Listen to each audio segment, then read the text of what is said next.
अस्सलाम वालेकुम। उम्मीद है आप सब लोग खैरियत से होंगे।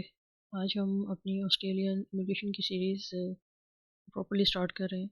ऑस्ट्रेलिया की जो इमिग्रेशन है इसको ऑस्ट्रेलियन स्किल्ड माइग्रेशन प्रोग्राम भी कहा जाता है। और अनलाइक अदर इमिग्रेशन इसमें कुछ सब क्लासेस होती हैं वीज़ाज़ की।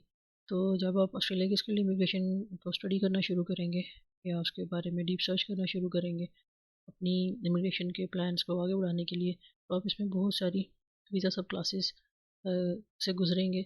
आपको जिन तीन वीज़ा सब क्लासेस को अपने माइंड में रखना है उनमें से एक है सब क्लास 189, एक है सब क्लास 190 और एक है सब क्लास 489। सो ये तीन सब क्लासेस हैं जिन पे मेरा भी एम्फेसिस ज़्यादा रहेगा। आप लोगों का भी इन्हीं सब क्लासेस के बारे में जानना ज़्यादा ज़रूरी है। But with the passage of time हमें जिस जिस लेवल की इंक्वायरीज आता जाएंगी इंशाल्लाह हम उस वीज़ा सब क्लास को भी इसमें कवर करते जाएंगे। But for a general and basic skilled migration to Australia, these three subclasses are relevant to you guys. Skilled independent class 189, subcategory 189, उसके बाद में स्किल्ड नॉमिनेशन क्लास है जिसको 190 बोलते हैं, और उसके बाद में स्किल्ड रीजनल नॉमिनेशन क्लास है जिसको 489 बोलते हैं। अब जस्ट लाइक कनाडा, इसमें भी अगर आपके रिलेटिव ऑस्ट्रेलिया में है तो उनसे आपके पॉइंट्स पे फ़र्क पड़ता है। आपकी क्वालिफ़िकेशन, आपकी एज और इन सारी चीज़ों को लेके आपके पॉइंट्स जो हैं वो कैलकुलेट होते हैं। और जब वो पॉइंट्स आप रिक्वायर्ड पॉइंट क्राइटेरिया मीट कर लेते हैं तो उसके बाद में जो नेक्स्ट स्टेप होता है वो आपका आ जाता है आपकी जो भी होती है इमिग्रेशन क्लासेस हवाले से। सो ऑस्ट्रेलिया की जो स्किल्ड इमिग्रेशन है ये एक पॉइंट बेस्ड इमिग्रेशन है। इसमें जैसे मैंने आपको बोला कि हम तीन वीज़ा सब क्लासेस को डील करेंगे जो कि आपसे रेलिवेंट है फॉर द स्किल्ड एप्लीकेंट्स। वो 189 है, 190 है और 489 है। ये भी पॉइंट बेस्ड होती है लेकिन हमने जिन तीन पे चलना है वो ये है। तो सबसे पहले आपने ये करना है, just like any other immigration, जैसे न्यूजीलैंड में हमने सबसे पहले पॉइंट स्कोर किए, पॉइंट अपने स्कोर चेक किए थे। उसके बाद हमने कनाडा में अपने स्कोर चेक किए थे, फिर हमें पता चला था कि हम एलिजिबल हैं कि नहीं। तो सबसे पहला स्टेप ये होता है कि आपने स्किल इंडिपेंडेंट वीज़ा क्लास में अपने इस कैलकुलेटर को यूज़ करते हुए अपने पॉइंट्स कैलकुलेट करना होते हैं। अभी आज हम ये पॉइंट कैलकुलेशन नहीं कर रहे हैं। आज हम आपको जनरल ओवरव्यू दे रहे हैं कि ये इसमें कौन से स्टेप्स इन्वॉल्व होते हैं। तो सबसे पहले आप लोगों को ये बताया गया है कि आपसे relevant skilled immigration to Australia के लिए तीन कैटेगरीज हैं। एक है 189, एक है 190 और एक है 489।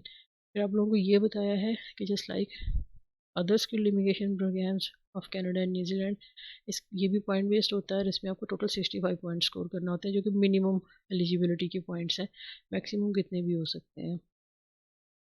उसके बाद में आपको आपकी जो ऑक्यूपेशन है वो आपकी रेलिवेंट स्किल्ड ऑक्यूपेशन लिस्ट होनी चाहिए। अच्छा, जिस तरह से कनाडा में नॉकआउट होता था इस तरह से ऑस्ट्रेलिया में स्किल्ड ऑक्यूपेशन लिस्ट होती है। और आपने सिंपल उस लिस्ट में जाके अपनी जो क्वालिफ़िकेशन होती है उसको सर्च करना होता है। और अगर आपकी वो क्वालिफ़िकेशन उस लिस्ट में आती है तभी आप एलिजिबल होते हैं अप्लाई करने के लिए। अब ये जो स्टेप है इसमें ये होता है कि जस्ट लेट्स से कि आप प्रोग्रामर हैं। सॉरी, ये मैंने पहले से सिलेक्ट किया हुआ है तो आप लोगों की मदद के लिए मैं फिर से करती हूँ। लेट्स से आप प्रोग्रामर हैं और जैसा कि मैंने आपको गाइड किया कि आपसे रेलिवेंट ही आपने जो स्किल है उसको ही लेके चलना है। तो आप इसको लेंगे, सिलेक्ट करेंगे। जैसे आप 189 को करेंगे पॉइंट टेस्ट और आप 190 को करेंगे। ये तीन जो कि रिक्वायर्ड कैटेगरीज आप उनको सेलेक्ट करते हैं और आप अपनी क्वालिफिकेशन का नाम लिखते हैं। आप सर्च पे क्लिक करते हैं तो आपकी ऑक्यूपेशन, आपका जैसे कनाडा में नॉकआउट था यहाँ पे ANG एस्को होता है, नॉकआउट होता है। और वीज़ा टाइप्स होती हैं, आप किस लिस्ट में फॉल कर रहे हैं और आपकी असेसिंग अथॉरिटी क्या होगी। So this assessing authority stuff is point critical, ये आप लोगों को समझाते हैं। सो सबसे पहला स्टेप क्या है, आपने अपने पॉइंट्स कैलकुलेट करने हैं। अगर तो आप पॉइंट टेबल में 65 पॉइंट स्कोर कर रहे हैं आई एम सॉरी, तो आप एलिजिबल अप्लाई करने के लिए। जब आपने 65 पॉइंट स्कोर कर लेने हैं उसके बाद में आपने सीधा आ जाना है स्किल ऑक्यूपेशन लिस्ट पे। आपने देखना है कि क्या मेरी जो स्किल है वो एक्चुअली डिमांड में है ऑस्ट्रेलिया में, क्या उनकी लिस्ट में वो मौजूद है। अगर मौजूद है तो very good, now these are the bright chances कि अब आप अप्लाई करें, इस चीज़ के लिए आगे बढ़ें। अब इन सारी चीज़ों में एक और बड़ी इंपॉर्टेंट चीज़ है जो कि आप लोगों को समझानी और बतानी है। कोई एक वेबसाइट है बेसिकली, इसको एनजो सर्च के नाम से कहा जाता है। ये वेबसाइट जिसने भी बनाई है बड़ी अच्छी और बेहतरीन वेबसाइट बनाई है, यूजुअली ये सर्विसेज देते हैं। हम लोग बिल्कुल स्टार्ट में जब आज से कोई 5-6 साल पीछे जब स्किल्ड इमिग्रेशन की फील्ड में काम करते थे, इस वेबसाइट को बहुत ज़्यादा इस्तेमाल करते थे। और मैंने नोट किया है, जहाँ तक मुझे इल्म है, अभी भी पाकिस्तान इंडस्ट्री में इसी वेबसाइट को ज़्यादातर जो कंसल्टेंट्स हैं वो यूज़ कर रहे थे। I mean you will be sitting in front of the consultant, consultant will be looking at the laptop again and again. तो वो बेसिकली इस वेबसाइट को देख रहे हैं और इसमें से देख के ही आपको बता रहे हैं। तो अब आप 1 मिनट में कैसे कंसल्टेंट बनते हैं इस वेबसाइट को यूज़ करने में, वो आपको बताते हैं। सबसे पहले ये कि आपने इस पे इसका फ्री अकाउंट है वो रजिस्टर कर लेना। जब तक आप फ्री अकाउंट रजिस्टर नहीं करेंगे, पेड करेंगे तो ज़्यादा एक्सेस होगी, फ्री करेंगे तो एटलीस्ट यू कैन सर्च अपना जो रेलिवेंट ऑक्यूपेशन है। तो ये जो इनका होम अफेयर्स की वेबसाइट पे इसकी ऑक्यूपेशन लिस्ट मौजूद है, इन्होंने इसको मज़ीद रिफ़ाइन कर दिया है। तो क्या होगा कि आप फ़र्ज़ करें कि आप एक प्रोग्रामर हैं, आपने कन्फ्यूज़ नहीं होना, सिर्फ गौर से सुनना है। फ़र्ज़ करें कि आप एक प्रोग्रामर हैं, आप यहाँ पे आके लिख देते हैं प्रोग्रामर। अब उसने आपके सामने 3 ऑप्शन रख दिए। लेट्स से कि आप डेवलपर हैं। अब जो आईटी फील्ड में वो ज़्यादा बेहतर जानते हैं कि एनालिस्ट प्रोग्रामर क्या होता है, डेवलपर प्रोग्रामर क्या होता है। तो आप जो भी प्रोग्रामर हैं आप इसमें लिखेंगे। अब ये उसने आपके लिए वीज़ा ऑप्शंस बता दी हैं। दैट मीन्स कि जो भी डेवलपर प्रोग्रामर है जिसका NZSCO ये बनता है कोड, और स्किल ऑक्यूपेशन कोड ये बनता है, ये उसकी ऑक्यूपेशन है, उसके पास ये वीज़ा ऑप्शन है। चलें ठीक है, 189 that is great, 180 that is great. Now हम देखेंगे कि क्या 489 के लिए एलिजिबल है। सो 489 के लिए एलिजिबल नहीं है। सो अंडर दिस ऑक्यूपेशन आप 189 और 190 में अप्लाई कर सकते हैं। 189 फेडरल है, मतलब आप जब इसमें एप्लीकेशन लगाते हैं आप सिलेक्ट होते हैं, पूरा ऑस्ट्रेलिया आपकी रीच में है। स्किल नॉमिनेशन में ये है कि जिस तरह से कनाडा में हर प्रोविंस की अपनी एक ज़रूरत होती है ख़ास किस्म के स्किल सेट के लोगों की, जिसके उन्होंने अपने प्रोविंशियल नॉमिनेशन प्रोग्राम्स बना रखे हैं, बिल्कुल इसी तरह से ऑस्ट्रेलिया ने अपने स्टेट नॉमिनेशन प्रोग्राम्स बना रखे हैं और उन्होंने उस वीज़ा कैटेगरी का नाम 190 रख दिया है। तो अब क्या होगा कि अगर आपकी स्किल आपकी जो ऑक्यूपेशन है वो 190 में आ रही है, तो आप जब अपनी एप्लीकेशन लॉन्च करते हैं तो आपकी एप्लीकेशन तीनों कैटेगरीज में लॉन्च हो जाती है।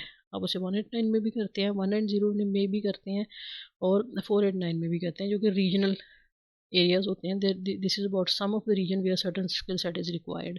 आप उसमें एप्लीकेशन अपनी लगा देते हैं और आपको जहाँ से भी खुदा के साथ चाहे जब बुलावा आता है तो आप उस चीज़ के लिए अप्लाई कर देते हैं। सो इसमें एक तो ये हो गया, आपने इस तरह से लिखा, उसके बाद में ये क्लिक करता है। अब वो चूँकि हमारे पास इसकी एक्सेस नहीं है सो दैट इज़ फाइन, लेकिन यहाँ पे वो आपको बता देता है, जैसे उसने बोल दिया कि 190 में आप अप्लाई कर सकते हैं। तो यहाँ पे जब हम क्लिक करते हैं और हमारे पास पेड होता है, आई मेक श्योर कि नेक्स्ट टाइम हम इतना तो स्पेंड करेंगे आपको इसका एक पेड ओवरव्यू दे सकें। तो जब आपको पता चल गया कि 189 फेडरल प्रोग्राम में अप्लाई कर सकते हैं 190, तो ये 190 रेलिवेंट होता है। अब इस पर क्लिक करते हैं तो यहाँ पे वो स्टेट और टेरिटरीज डिस्प्ले कर देता है जहाँ पे आपकी इस जॉब की या स्किल सेट की ज़रूरत है। तो आप बिल्कुल रेलिवेंट उसी स्टेट की रिक्वायरमेंट्स रीड करके उसके हिसाब से अप्लाई कर सकते हैं। अब हम डिटेल्स पे क्लिक करेंगे, अनफॉर्चुनेटली हमारे पास अवेलेबल नहीं है, but it tells you the criteria and requirement. ये उसने आपका जो ये फोरेंसिक कोड है उसका पोस्टमार्टम किया हुआ है कि इसका मेजर ग्रुप ये है, सब मेजर ग्रुप ये है, सो एनी अदर थिंग। अब इस एनजो कोड में सिर्फ डेवलपर प्रोग्रामर्स ही नहीं आते, इसके वो सारे बहुत से भी अल्टरनेटिव डेजिग्नेशन नेम्स हो सकते हैं। कोई इसको प्रोग्रामर कह लेता है, कोई सीनियर प्रोग्रामर कह लेता है, कोई आईसीटी डेवलपर कह लेता है, कोई सिंपल आईटी डेवलपर कह लेता है। सो डिफरेंट नेम्स हो सकते हैं, डिफरेंट टाइटल्स हो सकते हैं इस क्वालिफिकेशन के। और उसके बाद में स्पेशलाइजेशंस हैं, ये इसके स्किल प्रायोरिटी लिस्ट कौन कौन सी है यहाँ से आ जाएंगी, बैकलॉग चल रहा है कि नहीं चल रहा है, ये सारी चीज़ें होंगी। ओके, सो ये एक NZSCO रिसर्च, ये एक टूल है, सर्च टूल है। ये आपके साथ शेयर कर देंगे, आपके साथ जो पॉइंट कैलकुलेटर है वो शेयर कर देंगे, उसके बाद में आपके साथ जो स्किल ऑक्यूपेशन लिस्ट है वो शेयर कर देंगे। आपने ये सारी चीज़ें देख लेनी है, इन सारी चीज़ों को अच्छे से अंडरस्टैंड करना है और समझ लेना है कि बुनियादी तौर पे आज ऑस्ट्रेलिया स्किल्ड इमिग्रेशन जो है वो होती क्या है। तो इसको अगर मैं बिल्कुल 30 सेकंड्स में 20 सेकंड्स में रैप अप करूँ तो वो ये है कि ऑस्ट्रेलिया स्किल्ड इमिग्रेशन एक पॉइंट बेस्ड सिस्टम है। आपको 65 पॉइंट स्कोर करना होते हैं। आपको जो एलिजिबल स्किल्ड ऑक्यूपेशन लिस्ट है उसमें आपके ऑक्यूपेशन का लिस्ट होना ज़रूरी है। अगर आप उसमें लिस्टेड हैं तो फिर उसके बाद में आपकी जो भी क्वालिफिकेशन है उसको आप ऑस्ट्रेलिया की एक असेसिंग अथॉरिटी से असेस करवाते हैं।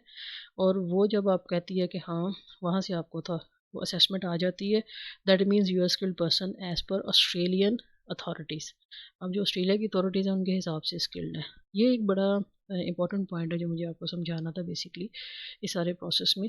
वो ये है कि कनाडा के लिए ECA एजुकेशन क्रेडेंशियल असेसमेंट ये डॉक्यूमेंट लाजमी होता है, इनकी रिक्वायरमेंट है, जिसमें कि वो आपकी क्वालिफ़िकेशन को उनका जो क्वालिफ़िकेशन सिस्टम है उसकी इक्वलेंस के हिसाब से बताते हैं कि आप बैचलर्स में फॉल कर रहे हो या मास्टर्स में या हायर क्वालिफ़िकेशन में।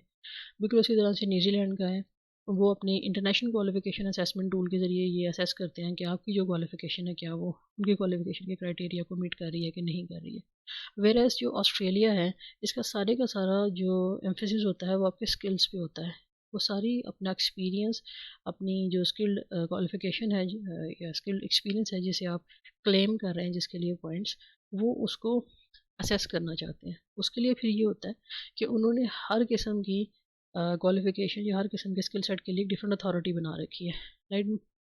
जैसे ये जो ACS है ये है Australian computer society. So IT या कंप्यूटर से रिलेटेड किसी किस्म की भी आप क्वालिफिकेशन में होगे तो आपकी जो एक्सपीरियंस है, नंबर ऑफ़ ईयर, वो असेस करने हैं इस अथॉरिटी ने। अगर आप अकाउंटेंट हैं तो वो उन्होंने सेलेक्ट करने हैं। जैसे अगर मैं यहाँ पे अकाउंटेंट लिख देती हूँ तो आपको असेस करने वाले अकाउंटेंट जनरल को उन्होंने 3 असेसिंग अथॉरिटीज़ बना दी है। सो आप अपनी एक्सपीरियंस की असेसमेंट इनसे करवाएंगे। ये देखेंगे आपके एक्सपीरियंस को, आपकी जो जॉब ड्यूटीज़ थी, आपने कितने आवर्स काम किया और आपकी क्वालिफ़िकेशन क्या थी, किस क्वालिफ़िकेशन के बाद में काम किया। ये सारी चीज़ें असेस करने के बाद में ये आपको एक सर्टिफिकेट इशू करते हैं जो कि जिसकी वैलिडिटी बैक दैट टाइम तो 2 years थी। आई डोंट नो अब क्या है, आई होप वो भी, लेकिन नेक्स्ट जो स्टेज आएगी उसमें मैं आप लोगों को वो भी कंफर्म कर दूंगी। वो सर्टिफिकेट जब आपके पास आ जाता है तो फिर आप अपनी एक्सप्रेशन ऑफ इंटरेस्ट को through skills like tool launch करते हैं। जो आपका एक्सप्रेशन ऑफ इंटरेस्ट होता है वो फ्री ऑफ कॉस्ट लॉन्च होता है, उस पर कोई कॉस्ट नहीं आती है। So this is Australian skilled immigration. So अब आपने क्या करना है कि सबसे पहले जो एक्सरसाइज अब आप लोगों ने करनी है, जो भी एस्पायरिंग ऑस्ट्रेलियन इमिग्रेंट्स हैं या एप्लीकेंट्स हैं, इंशाल्लाह खुदा के साथ आप लोगों को कामयाब करे। आप लोगों ने सबसे पहले तो यहाँ पे जाना है और आपने बल्कि अभी ना ही जाएं क्योंकि नेक्स्ट वीडियो जो होगी वो इंशाल्लाह वो पॉइंट कैलकुलेशन की होगी, तो फिर आप जब उसको अंडरस्टैंड कर लेंगे फिर उसके बाद आप पॉइंट कैलकुलेशन की ट्राई कीजिएगा।